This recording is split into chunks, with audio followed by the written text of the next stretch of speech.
சொக்கநாதன் பெற்றெடுத்த பிள்ளையாராம்.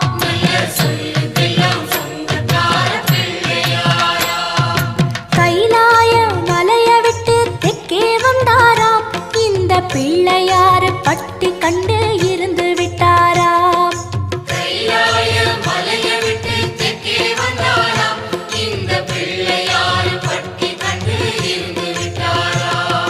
கணபதியார் வந்தாரம்மா, நம்ம உறவாக நின்னாரம்மா.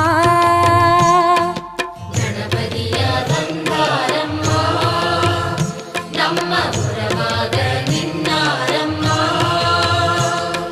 சொக்க